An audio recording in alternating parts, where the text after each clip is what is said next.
Hello guys, welcome to SK achiever nurses classes. Myself Saurabh Kumar, BSc nursing internship student. तो आज हम लोग बात करेंगे नर्सिंग डायग्नोसिस के बारे में। नर्सिंग डायग्नोसिस आखिर कैसे बनाते हैं, तो आप वीडियो में बने रहिए। आप लोग 5 मिनट के अंदर में कंप्लीट नर्सिंग डायग्नोसिस किसी भी डिजीज कंडीशन पर बनना सीख लीजिएगा। इवन हम देखते हैं कि नर्सिंग डायग्नोसिस इवन स्टूडेंट को ही नहीं, बहुत सारे क्लिनिकल फील्ड में स्टाफ नर्सेस हो जाने के बाद भी स्टाफ नर्सेस बन जाती हैं, तब भी उनको नर्सिंग डायग्नोसिस कंप्लीट बनाने नहीं आता है। तो आज हम नर्सिंग डायग्नोसिस के बारे में जानेंगे कि नर्सिंग डायग्नोसिस आखिर बनाते हैं कैसे। तो सबसे पहले नर्सिंग डायग्नोसिस में क्या है? नर्सिंग डायग्नोसिस एक असेसमेंट है। क्या है? एक स्टेटमेंट है। स्टेटमेंट है। नर्सिंग डायग्नोसिस क्या है? एक कंप्लीट स्टेटमेंट है जिसमें 3 चीज़ें जाते हैं। नंडा के अनुसार 3 चीज़ें जाते हैं इसमें। फर्स्ट ऑफ प्रॉब्लम क्या है, सेकंड उसका इटियोलॉजी क्या है, and then sign and symptom या एविडेंस, PES सिम्टम। एक होता है PES और एक होता है 3 ट्रायड सिम्टम, और एक होता है जिसमें problem, etiology and sign and symptom. आपका कोई भी प्रॉब्लम क्या है, उसका इटियोलॉजी क्या है, देन उसका साइन एंड सिम्टम क्या है। दूसरा आता है कि प्रॉब्लम लिखते हैं, उसका इटियोलॉजी लिखते हैं। इटियोलॉजी मतलब कारण क्या है, कॉज क्या है। तो प्रॉब्लम के बाद इटियोलॉजी, कारण और कॉज को लिखते हैं। जैसे आपका हम बता दें कि नर्सिंग डायग्नोसिस, जैसे आप कोई भी हार्ट डिजीज है, हार्ट डिजीज में कोई भी है, तो सबसे पहले प्रॉब्लम, हार्ट डिजीज में साइन एंड सिम्टम के अनुसार नर्सिंग डायग्नोसिस होता है। तो हार्ट डिजीज में कोई भी है तो आपका साइन एंड सिम्टम क्या होगा? पहले एक्यूट पेन होगा, चेस्ट पेन होगा। दूसरा क्या साइन एंड सिम्टम हो सकता है आपको? कार्डियक आउटपुट कम होगा, वीकनेस होगा, क्या होगा? और वीकनेस होगा, ब्रीदिंग डिफिकल्टी हो सकता है। तो नर्सिंग डायग्नोसिस जो भी होता है आपका साइन एंड सिम्टम बेस्ड होता है। एक्टिविटी इंटॉलरेंस होगा, वीकनेस होगा, लॉस ऑफ एपेटाइट होगा, ब्लड सप्लाई का कम होगा, यही आपका चीफ कंप्लेंस होगा, या साइन एंड सिम्टम होगा कार्डियक डिजीज में किसी भी। तो उसी के अनुसार हम जानते हैं। तो प्रायोरिटी ऑर्डर देखें कि सबसे पहले नर्सिस किस चीज़ की प्रायोरिटी पर रखना है, किसको हमको क्योर करना है। तो सबसे पहले एक्यूट पेन, नर्सिंग डायग्नोसिस में क्या है, एक्यूट, कार्डियक में क्या है, एक्यूट पेन को लिखते हैं। तो एक्यूट पेन को क्या है, हमारा एक प्रॉब्लम है। पेन क्या हुआ? Acute pen. जैसे यहाँ पर हम लिख रहे हैं एक्यूट पेन, एक्यूट पेन मेरा प्रॉब्लम हुआ। इसका इटियोलॉजी क्या हो सकता है? इटियोलॉजी रिलेटेड टू, इसका इटियोलॉजी क्या होता है? इनएडुकेट क्यों? अगर कोई भी हार्ट डिजीज है, जैसे एंजाइना पेक्टोरिस है, मायोकार्डियल इंफाजन, उसमें क्या होता है कि नैरोइंग, समझना है पहले डिजीज कंडीशन को, उसके बाद ही नर्सिंग डायग्नोसिस बना सकते हैं। तो उसमें क्या होता है कि जो भी हार्ट की आर्टरी है, कोरोनरी आर्टरी, वो ब्लॉकेज हो जाता है। तो ब्लॉकेज के कारण उसमें ब्लड सप्लाई प्रॉपर तरह से नहीं हो पाता है, जिसमें मसल्स को प्रॉपर मात्रा में ऑक्सीजन नहीं मिलेगा। इससे क्या होता है कि, और ऑक्सीजन फंक्शन, उसके कारण ब्लड जब सप्लाई नहीं होता तो वहाँ पर कंडीशन होकर होता है, जब पेन होगा। रिलेटेड टू क्या लिख सकते हैं? इनएडिक्वेट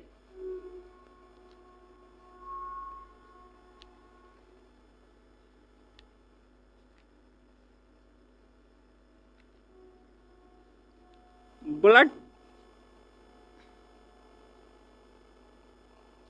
सप्लाई, प्रॉब्लम हो गया हमारा। इटियोलॉजी हो गया first, acute pain related to inadequate blood supply.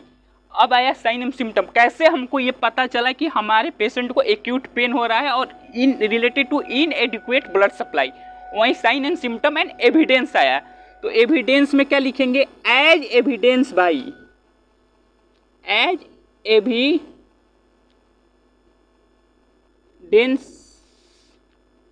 By, as evidence by में क्या लिखेंगे? अब पेन स्कोर, पेन को किसे कर रिलेट करते हैं, मेजर करते हैं? पेन स्कोर से। पेन को किसे स्कोर करें? पेन स्कोर से मेजर करते हैं। तो क्या होगा? नॉर्मल हमारा पेन का रेटिंग होता है 10 तक, 0 से 10 तक। 7 to 10 सीवियर पेन के कंडीशंस में आता है। तो पेन के स्केल से जब भी पेन स्केल पर पेन राइज हो रहा है तो उससे पता चला। या दूसरा चीज कैसे पता सकता है, फेशियल एक्सप्रेशन, फेशियल एक्सप्रेशन।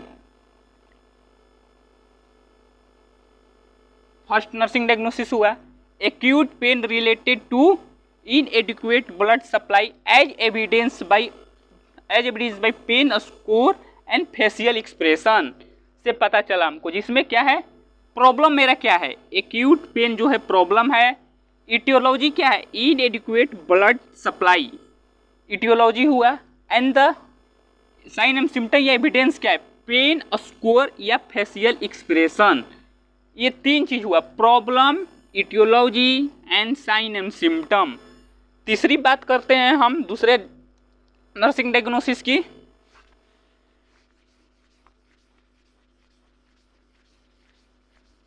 अब कोई भी कार्डियक डिजीज है आप ये चेप सकते हैं वहां पर, acute pain related to inadequate blood supply as evidence by pain score या facial expression.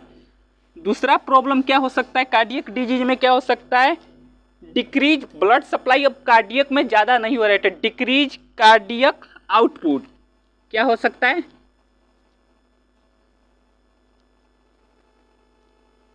Decrease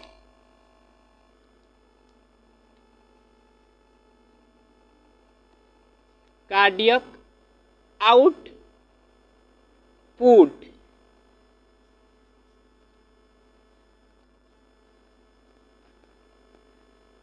related to.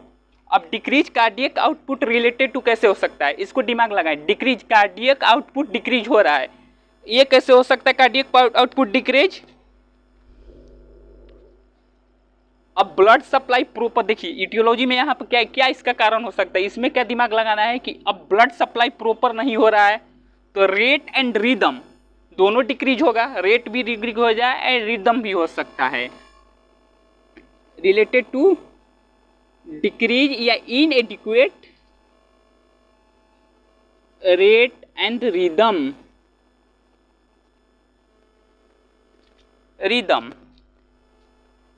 Decrease cardiac output related to decrease rate and rhythm. इस इटियोलॉजी हुआ एज एविडेंस बाई क्या हो सकता है। अब डिक्रीज कार्डियक समझने की बात है, हमारा प्रॉब्लम हो गया डिक्रीज कार्डियक आउटपुट, कार्डियक जो है ब्लड का पंप वो डिक्रीज हो गया है। डिक्रीज किससे कारण, रेट जब डिक्रीज हुआ तो ब्लड प्रॉब्लम इटियोलॉजी हुआ, रेट भी डिक्रीज हो गया, तो जो कॉन्ट्रैक्शन है उसका रेट डिक्रीज हो गया तो ब्लड का पंपिंग रेट भी तो डिक्रीज होगा एंड रिदम ऑल्सो डिक्रीज हो गया। तो प्रॉब्लम इटियोलॉजी, इसका साइन सिम्टम कैसे हमको पता चलेगा, तो डिक्रीज कैपिलरी रिफिल। अब क्या हो रहा है, कैपिलरी रिफिल जो है डिलेड हो जाएगा, डिले एज एविडेंस बाई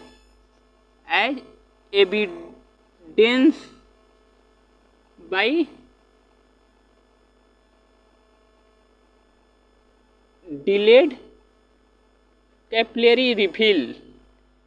और इसको कैसे लिख सकते हैं, एज या साइनोसिस, साइनोसिस भी हो सकता है एविडेंस वाइज। क्यों, क्योंकि जब ब्लड का सप्लाई कम हो रहा है तो ब्लड क्या कैरी करता है, ऑक्सीजन, तो लैक ऑफ ऑक्सीजन से क्या होता है, साइनोसिस। तो हमारा साइन एंड सिम्टम साइनोसिस भी हो सकता है, डिक्रीज कार्डियक आउटपुट, ये प्रॉब्लम हो गया, रिलेटेड टू इटियोलॉजी हो गया, decrease rate and rhythm and as evidence by delayed cardiac cyanosis, cardiac output और रेट और साइनोसिस। तीसरे की बात करते हैं तो क्या ऐसे ही बना सकते हैं, अगेन एक्टिविटी इंटॉलरेंस। हाँ, एक्टिविटी इंटॉलरेंस हो सकता है। एक्टिविटी इंटॉलरेंस कैसे हो जा सकता है,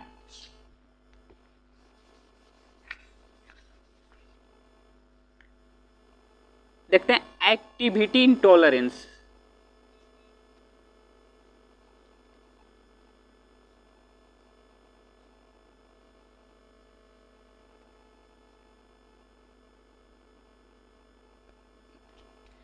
एक्टिविटी इंटॉलरेंस कैसे हो सकता है, ये प्रॉब्लम है, इसका रिलेटेड क्या होगा, रिलेटेड टू इटियोलॉजी क्या हो सकता है, बैलेंस, जितना डिमांड है कार्डियक आउटपुट का ऑक्सीजन को कार्डियक रिदम के दौरान उतना सप्लाई हो रहा है कि नहीं, क्यों, क्योंकि ब्लॉकेज है आर्टरी में। तो इन एडिक्वेट रिलेटेड टू क्या हो सकता है यहाँ पर, इन एडिक्वेट या इम्बैलेंस, इम्बैलेंस बढ़िया रहेगा यहाँ पर, इम्बैलेंस, सॉरी यहाँ पर थोड़ा सराउंडिंग में हवा ज़्यादा चल रहा है इसलिए मेरा बोर्ड है जो फ्लैश कर रहा है, इधर उधर जा रहा है, इस कारण राइटिंग थोड़ा खराब हो रहा है। तो आप लोगों को कंटेंट पर ध्यान नहीं देना है, राइटिंग पर ध्यान नहीं है, आपको नर्सिंग डायग्नोसिस सीखना है, हमारा राइटिंग नहीं सीखना है। इम्बैलेंस बिटवीन क्या, activity intolerance related to imbalance between, बताइए क्या हो सकता है यहाँ पर, imbalance between demand and supply of oxygen, demand and supply, demand and, sorry demand नहीं, demand and supply, demand and supply में जो भी ऑक्सीजन है जितना डिमांड उतना सप्लाई नहीं हो रहा है, ब्लॉकेज है, इस ईटोलॉजी हो गया। अब आपको इसे कैसे पता चलेगा कि activity intolerance, sign and symptom ये क्या हो सकता है, प्रॉब्लम हुआ एक्टिविटी इंटॉलरेंस, ईटियोलॉजी इसका क्या होगा, imbalance between delayed supply and sign and symptom क्या हो सकता है इसका, as evidence by, as evidence by, as evidence by क्या था, वीकनेस या inability to carry daily work, जो भी पेशेंट डेली वर्क कर रहा है उसमें इनएबल है। ऐसे ही हमने अभी तक 3 नर्सिंग डायग्नोसिस बनाना सीखे, पहले एक्यूट पेन था, डिक्रीज कार्डियक आउटपुट था, एक्टिविटी इंटॉलरेंस, जो भी आपका कार्डियक का पेशेंट है डिसऑर्डर मिले, ये 3 नर्सिंग डायग्नोसिस प्रायोरिटी वाइज चेप देंगे तो आप लोग को कोई काटने वाला नहीं है, तीनों 100% एक्यूरेट है। सबसे पहले क्या पढ़े, एक्यूट पेन रिलेटेड टू, क्या रिलेटेड टू पढ़े हम लोग, blood supply, decrease blood supply as evidence by facial expression या पेन उसको। दूसरा क्या है, decrease cardiac output as related to क्या है, decrease rate and rhythm and the sign and symptom हमारा कैसे पता चला था, डिक्रीज कार्डियक आउटपुट है, पेरिफेरल साइनोसिस होगा या डिलेट कैपिलरी रिफिल डिपेंड। तीसरा क्या है, activity intolerance related to imbalance between demand and supply of the oxygen as evidence by weakness या unable to carry daily work. ये कार्डियक की बात करें। दूसरी बात करते हैं अब किस सिस्टम की हम लोग, ये तो कार्डियक की हो गया। इसमें अगेन आपको लिख सकना है तो डेफिसिट नॉलेज का लिख सकते हैं, deficit knowledge related to disease condition as evidence by inadequate information verbalization।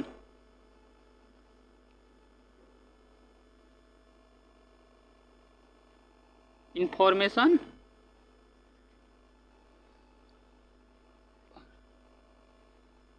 Jason, inadequate information verbalization हो सकता है। तीसरे की बात करें तो आप लोग लिख सकते हैं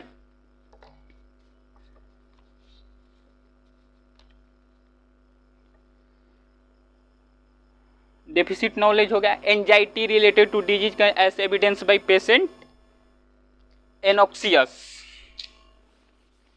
एंड अब आते हैं दूसरा, अब क्या करते हैं, रेस्पिरेटरी डिसऑर्डर पर देखते हैं। रेस्पिरेटरी डिसऑर्डर पर नर्सिंग डायग्नोसिस कैसे बनाते हैं, बनाना हो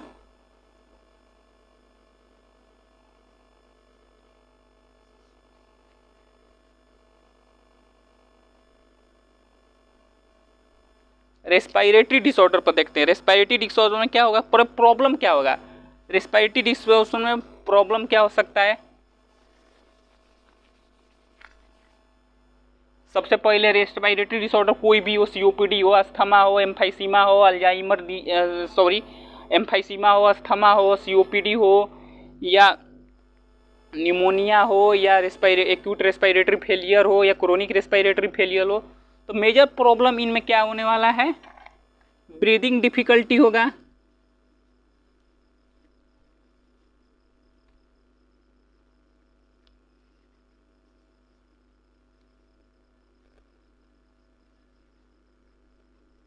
ब्रीदिंग डिफिकल्टी होगा, चेस्ट पेन होगा, lack of oxygen, O2 cyanosis के कारण प्रॉब्लम आएगा,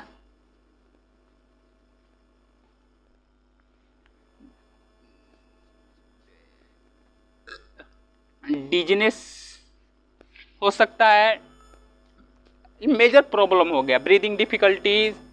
और तो डिजीज कंडीशन के अनुसार आया, जैसे निमोनिया है तो उसमें पल्स पॉज का फॉर्मेशन एंड ये है आपको एक्यूट रेस्पिरेटरी इन्फेक्शंस है या बैक्टीरियल है, स्ट्रेप्टोकोकस कॉज है, तो अलग अलग डिजीज के अनुसार अलग अलग साइन एंड सिम्टम होते हैं। तो major breathing difficulty, chest pain हो सकता है, lack of O2 and cyanosis major आएगा। तो इसी तरह कोई भी ऐसे नर्सिंग डायग्नोसिस को चीज़ करेंगे जो कोई भी डिजीज कंडीशन पर आप चेप सकते हैं। तो सबसे पहले चेपने वाला नर्सिंग डायग्नोसिस को देखते हैं हम लोग फटाफट केंजद में। तो एक्यूट पेन होगा नहीं होगा, क्यों? सबसे पहले पेन को क्या हम करेंगे, जबकि उसको ऑक्सीजन की कमी है तो पेन मैनेज करके क्या करेंगे, फर्स्ट प्रायोरिटी हमारा क्या होगा, उसको oxygen saturation and respiratory dysfunction जो है फंक्शन को प्रमोट करना। जब वो जिंदा रहेगा तो पेन तो कभी मैनेज करेंगे, पेन ठीक कर लेंगे, वो पेशेंट ही नहीं रहा। इसी कारण मेरा फर्स्ट प्रायोरिटी क्या रहेगा कि ब्रीदिंग को स्टिमुलेट करना, ब्रीदिंग नॉर्मल रहे। तो इसका क्या हो सकता है, इनएफेक्टिव एयरवे क्लियरेंस। प्रॉब्लम क्या है, in effective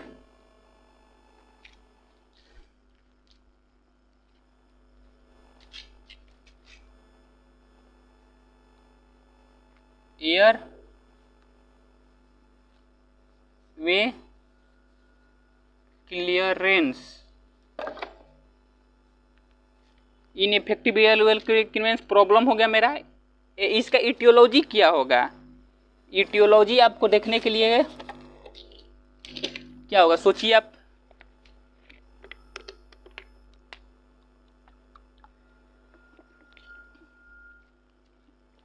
ineffective airway clearance, इसका इटियोलॉजी आप लोग सोचिए, अपने नोटबुक में उठाइए और लिखिए इसका इटियोलॉजी एंड एविडेंस क्या हो सकता है। इसको बनाइए आप लोग तब तक।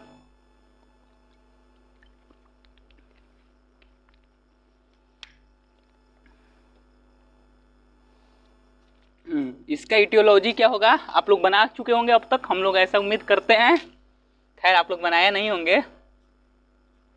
रिलेटेड टू रेस्पिरेटरी इन्फेक्शन लिख सकते हैं हम इसमें।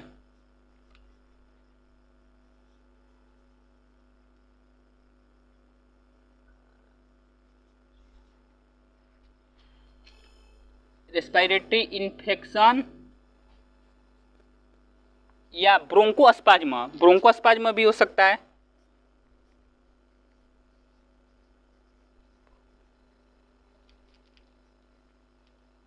ब्रोंकोस्पाज्मा। एंड कैसे पता चला आपको इनइफेक्टिव एयरवे क्लियरेंस है, respiratory infections related to problem हो गया, एंड इटियोलॉजी हुआ, स्टेटमेंट कैसे पता चला आपको, तो as evidence by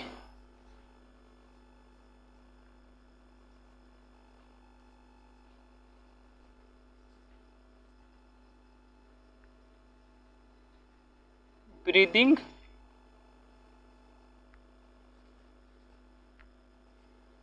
difficulty.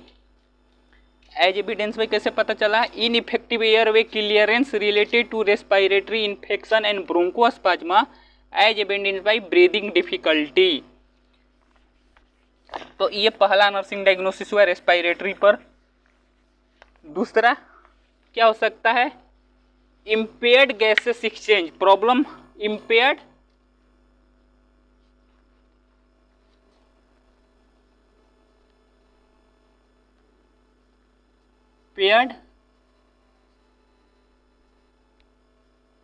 Gaseous exchange. इस रिलेटेड टू क्या होगा, ये impaired gaseous exchange related to, दिमाग लगे क्या होता सकता है, इम्पेयर्ड गैसियस एक्सचेंज क्यों है, क्योंकि हमारे रेस्पिरेटरी कंडीशंस में प्रॉब्लम है। तो related to respiratory disease,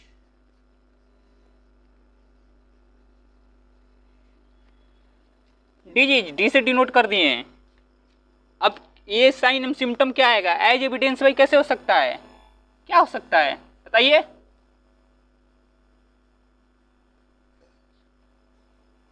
as evidence भाई कैसे पता चलेगा कि इम्पेयर्ड गैसेस एक्सचेंज है, गैसेस जो O2 सप्लाई है हमारे एल्वोलाई तक कम पहुंच रहा है, जिसके कारण ऑक्सीजन में कम पहुंचा है, तो क्या होगा? O2 सैचुरेशन फॉल होगा। O2 सैचुरेशन क्या होगा? फॉल है। तो as evidence by decrease O2 saturation. दूसरा नर्सिंग डायग्नोसिस रेस्पिरेटरी पर बन गया। आप पहला क्या हम लोग बनाए? इनइफेक्टिव एयरवे क्लियरेंस, दूसरा इम्पेयर्ड गैसेस एक्सचेंज, एंड तीसरा बनाना हो तो क्या हम लोग बनाएंगे?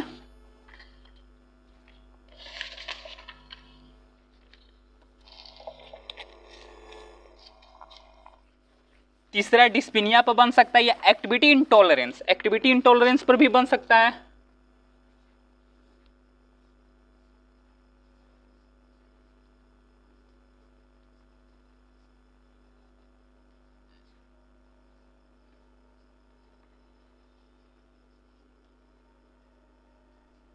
Activity intolerance, activity intolerance.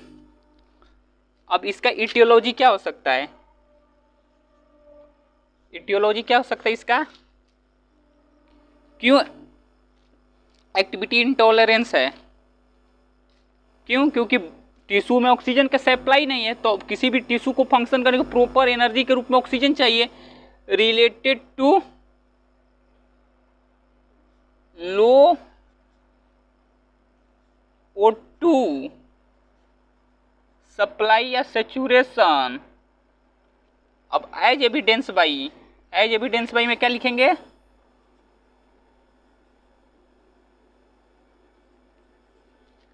कैसे पता चला कि एक्टिविटी इंटॉलरेंस है? तो वीकनेस,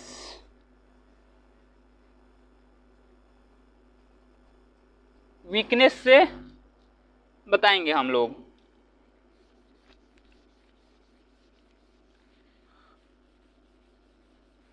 जुम्मा जुम्मा जुम्मा।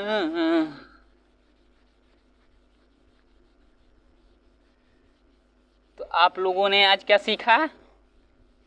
किसी भी कार्डियक डिजीज और रेस्पिरेटरी डिजीज का नर्सिंग डायग्नोसिस, ये जो डिसऑर्डर के आप सिस्टम वाइज सीखे, जिसी भी कार्डियक और रेस्पिरेटरी कोई भी केस मिले, आप ये नर्सिंग डायग्नोसिस आप चेप दीजिए अपने केयर प्लान, किस स्टडी और किस प्रेजेंटेशन में कोई गलती काटने ना, कोई भी डिजीज हो, बस रेस्पिरेटरी वाला रेस्पिरेटरी कंडीशंस में लिखिएगा और कार्डियक वाला कार्डियक में। नेक्स्ट वीडियो में हम लोग मिलते हैं